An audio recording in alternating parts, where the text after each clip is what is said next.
तो शायद ये बहुत पॉपुलर हो जाएगा। मेरी आपको, आपकी टीम को बहुत बहुत शुभकामनाएं। धन्यवाद जी। प्रधानमंत्री जी, एक भारत श्रेष्ठ भारत के लिए जो जो लगता है इसमें है, और आज एक बहुत महत्वपूर्ण बैठक उसी के सिलसिले में होते हुए आपने अपना समय हमारे साथ दिया, और हमारे स्टार्टअप हो, छात्र छात्राओं हो, मेंटर्स हो, जूरी हो, इन सब लोगों का उत्साह बढ़ाने के लिए और एक बार बहुत बहुत धन्यवाद। और हमारे साथ 2 मंत्री भी जुड़े हुए हैं, उनको भी धन्यवाद, क्योंकि इसमें से बहुत सारी आइडियाज इंप्लीमेंट करने के लिए उनको हम चाहते हैं कि हम उनकी मदद लेंगे और उसको स्टार्टअप बनाने के लिए, आत्मनिर्भर बनाने के लिए प्रयास करेंगे।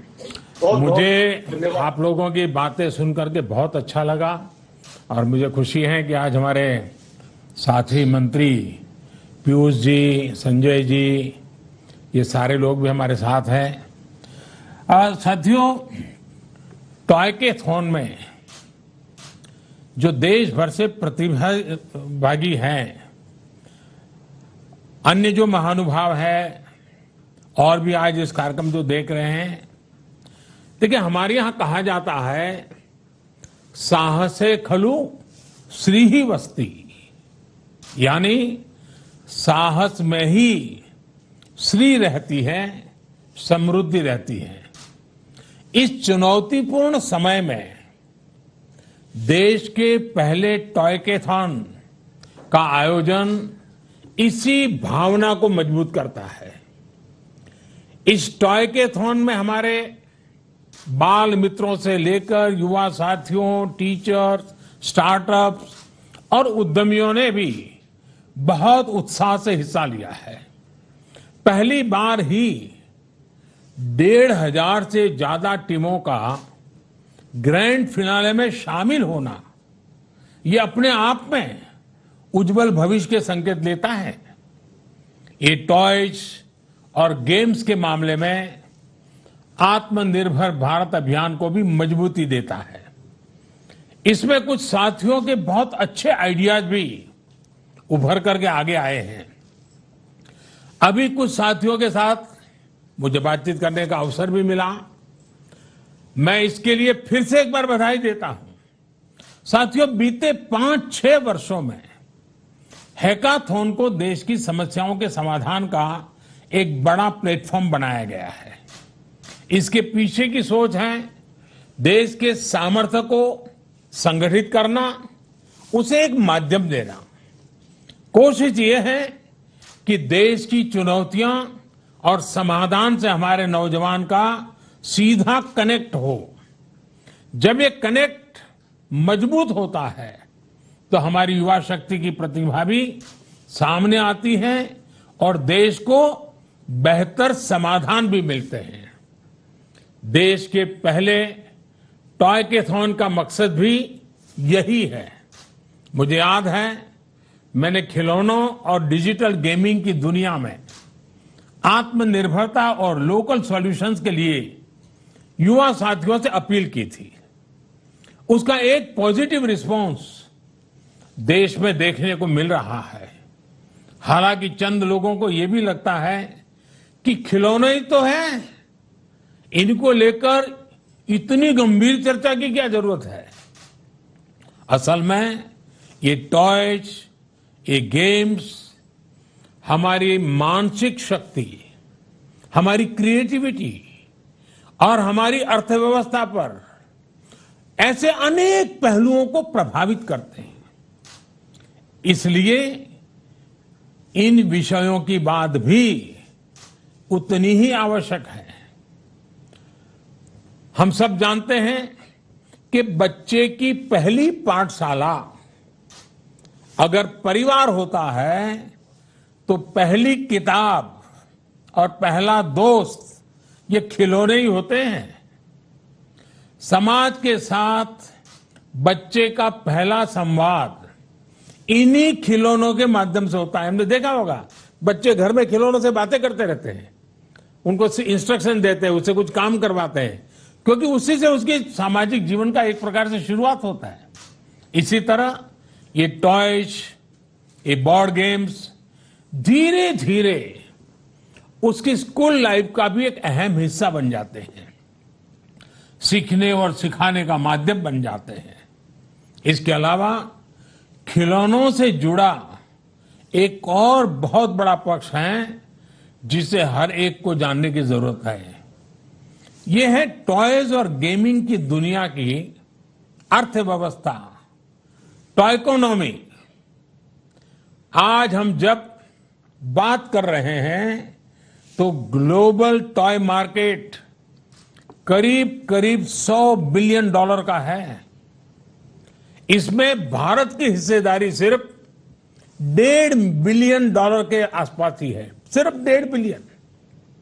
आज हम अपनी आवश्यकता के भी लगभग 80% खिलौने विदेशों से आयात करते हैं, यानी इन पर देश का करोड़ों रुपये बाहर जा रहा है।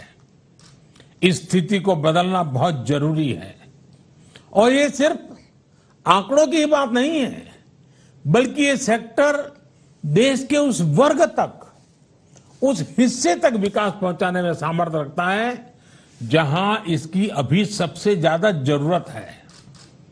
खेल से जुड़ा जो हमारा कुटीर उद्योग है, जो हमारी कला है, जो हमारे कारीगर हैं, वो गांव, गरीब, दलित, आदिवासी समाज में बड़ी संख्या में है। हमारे ये साथी बहुत सीमित संसाधनों में हमारी परंपरा, हमारी संस्कृति को अपनी बेहतरीन कला से निखार कर अपने खिलौनों में ढालते रहे हैं। इसमें भी विशेष रूप से हमारी बहनें, हमारी बेटियां बहुत बड़ी भूमिका निभा रही हैं। खिलौनों से जुड़े सेक्टर के विकास से ऐसी महिलाओं के साथ ही देश के दूर दराज इलाकों में रहने वाले हमारे आदिवासी और गरीब साथियों को भी बहुत लाभ होगा। लेकिन ये तभी संभव है जब हम अपने लोकल खिलौनों के लिए वोकल होंगे।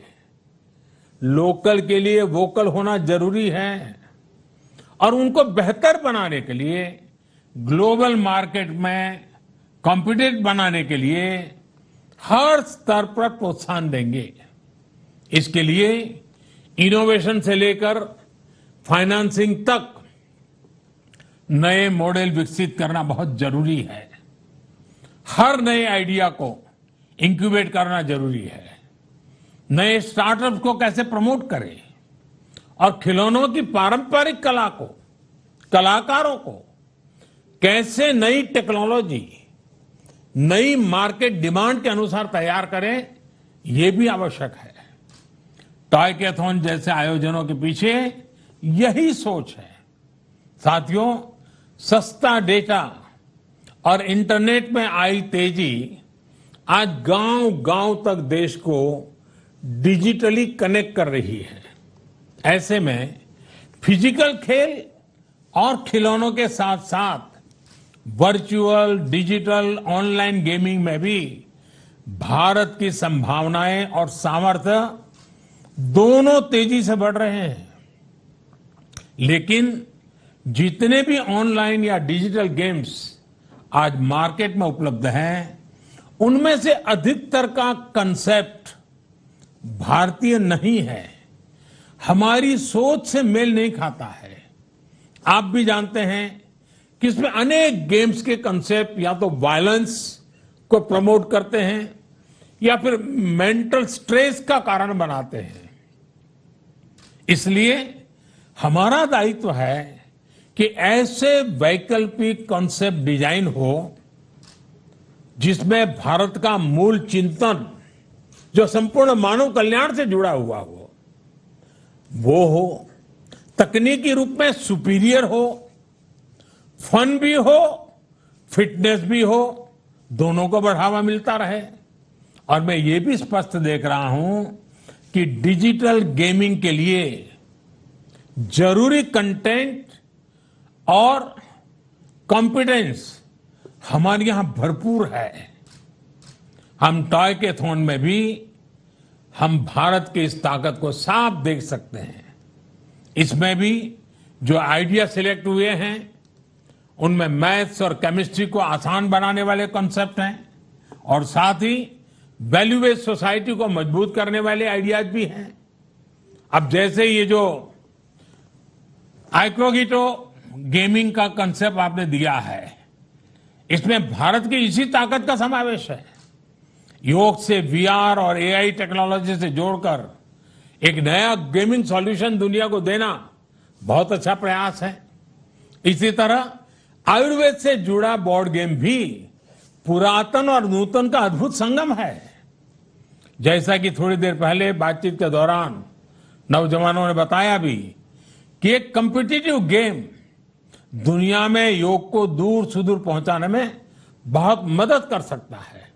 साथियों, भारत के वर्तमान सामर्थ्य को, भारत की कला संस्कृति को, भारत के समाज को आज दुनिया ज्यादा बेहतर तरीके से समझने के लिए बहुत उत्सुक है। लोग समझना चाहते हैं। इसमें हमारी टॉयज और गेमिंग इंडस्ट्री बहुत बड़ी भूमिका निभा सकती है। मेरा हर युवा इनोवेटर से, हर स्टार्टअप से ये आग्रह है कि एक बात का बहुत ध्यान रखें। आप पर दुनिया में भारत के विचार और भारत का सामर्थ्य दोनों की सही तस्वीर रखने की जिम्मेदारी भी है। एक भारत श्रेष्ठ भारत से लेकर वसुधैव कुटुंबकम की हमारी शाश्वत भावना को समृद्ध करने का दायित्व भी आप पर है। आज जब देश आजादी के 75 वर्ष का अमृत महोत्सव मना रहा है, तो ये टॉयज और गेमिंग से जुड़े सभी इनोवेटर्स और क्रिएटर्स के लिए बहुत बड़ा अवसर है। आजादी के आंदोलन से जुड़ी अनेक ऐसी दास्तान है जिनको सामने लाना जरूरी है।